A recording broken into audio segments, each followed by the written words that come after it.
If it is your first time of stopping by or coming across my YouTube channel, you are highly welcome. This is the home of news. Please click on that red button that says subscribe. Beside the red button is a notification bell. Turn the bell on so that anytime I upload a new video, you will be the first person to check it out. And after watching the video, you are free to leave your comment constructively and tell me what you think about the video and the channel. As we hop into today's exciting video, let's watch this video together and come to the comment section to talk about it. Let's watch. Let me state what happened. February 9th was the day of their inter-house sports. That was the day they were meant to have their inter-house sports. Anybody who knows CHRISLAND knows that CHRISLAND has their inter-house sports at Agege Stadium.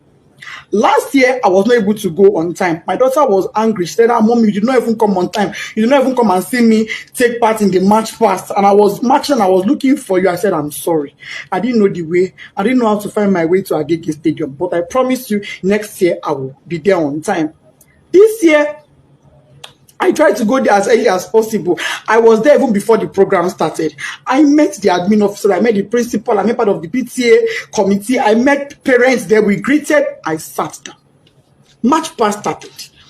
When the match pass started, I looked. The first house matched. I didn't see my child. Second house matched. I didn't see my child. Third house matched. I didn't see my child. I said, she's in Pines, which is greenhouse. I said, maybe she's among the Queen's entourage. Because I remember she mentioned that she's among the entourage of the Queen or King or something like that. Those ones matched. I didn't see her. I said, okay, maybe she's in the arts and crafts or home economics or IT or photography or something. Those ones all passed. I didn't see my child. I got worried. I called the school, her school bus driver. Mr. Said, please, was my child among those you brought to the stadium? That I have not seen her. I've been in this stadium now for going to some 30 minutes thereabouts, and I've not seen my daughter. He said, Mommy Whitney, I brought her. She's in the stadium there. Don't worry, you will see her. I quickly left to go and do some things. I said, okay. No problem. As this time, the match past was still going on, dignitaries, parents, teachers, everybody was matching the year 12 final year students. They were all matching. I didn't want to interrupt the match pass because parents are opposite where children are kept.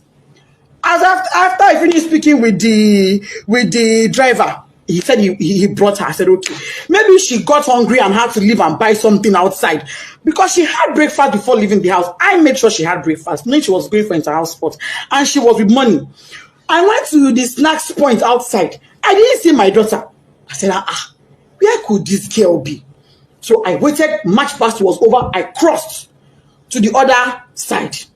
On my way there, I met a man. The man said, madam, parents are not allowed at this side. I said, I know. I just want to check on my daughter. He said, okay. I went in there and I saw some students there. And I asked a boy there, please. Meanwhile, before I got to that across, a bus sped by on high speed, zoomed. And I said, how can a bus be driving like this when children are in the stadium? But I just said that and I went on my own. So when I saw the boy, I said, please, I'm looking for Whitney. I didn't hear. The boy said, a girl just fainted here. But they have taken her, the school bus has taken her to the hospital. I said, a girl fainted. Oh, may God give her quick recovery. Why did she faint now? Anyway, I'm looking for Whitney Adeniro. She's my daughter. The boy said, the girl that fell, her name is Whitney. I heard them calling Whitney when they were pouring her water. I said, Jesus. Oh, it's not my own child. My daughter's name is Whitney Adeniro. And I brought out my phone. The boy said, I don't know her surname, but I know her name is Whitney. I brought out my phone and I showed the boy her picture. And he said, this is the girl that fell. I said, what? What happened to her? Why would my child fall? She hasn't done anything strenuous. She wasn't sick. She hasn't done any activity. What is going on? Why would my child faint? A man was there. The man said, Madam, Ibilo Durosi, Oshubu, Eminimodo Misilara. Meaning she was standing here. She fell. I poured water on her. I said, who took her? He said, school bus. no ambulance, no doctor, no nurse, no medical personnel, nobody. There was no emergency provision on ground in a place where you have over 500 students, in a place where you have over 100 parents, in a country where insecurity is so high. You kept our children in that field with no proper medical arrangements in case of any emergencies. When the boy said the school bus took, I said, oh, was it my child that was in that bus that sped by? I ran out. I met a staff coming towards me. The staff said, oh, Mommy Whitney, we've been looking for you. You were so calm and casual. I said, oh, Mommy Whitney, we've been looking for you. Whitney fell. I said, yes. And then she fell. He said, oh, yeah, she fell. But don't worry, she'll be fine. We've taken her to the hospital. I said, okay, let's go to the hospital. Immediately, I picked my phone. I called my husband. My husband wasn't picking. His PA said he was in a meeting. I said, please get the phone across to him. I don't care who is having that meeting with. Even if it is the governor, go and give him the phone. It's an emergency.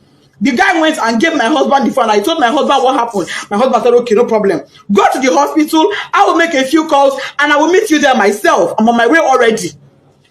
I asked the staff, please, where is the hospital my daughter was taken to? So let him ask the principal. We asked the principal. Principal said it was Agege Central Hospital. I said, Agege Central Hospital. She said, yes. I brought out my phone. I put it on Google Map. It wasn't showing. I put it again. Agege Central Hospital. It was not showing. What I saw was Agege Central Mosque. I said, Central Mosque, Central Hospital. Ma, it's not showing. She said, don't worry, just ask around. Go. They would tell you. We drove out of the stadium to the gates. We asked the gatesmen. They don't know. We asked, as we were driving, we were asking people, please, where's Agege Central Hospital? They said they don't know that. What they know is Agege General Hospital. And I called. I said, ma, is this Agege General Hospital or Central? She said it is Central. That is very close to the stadium. What we couldn't locate it, don't worry, just ask around. Go. They would tell you.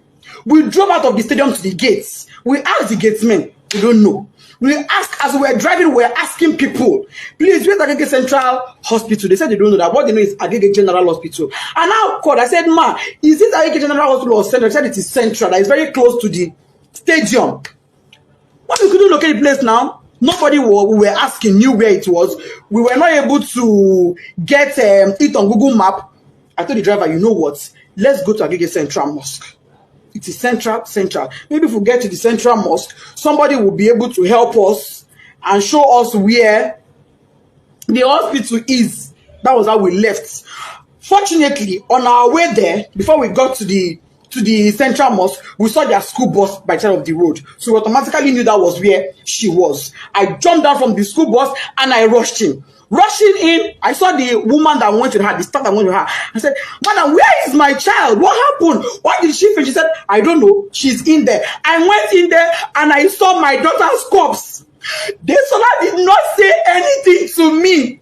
I went in there and I met my daughter on her deathbed. She was already dead when I got there and I saw her.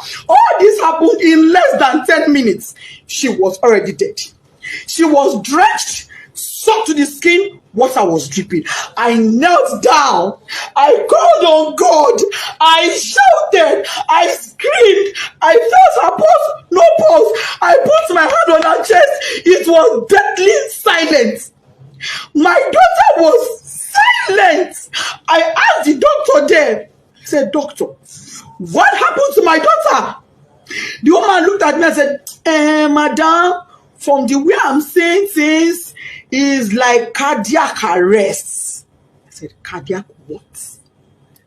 Whitney was 12. She was 12 October.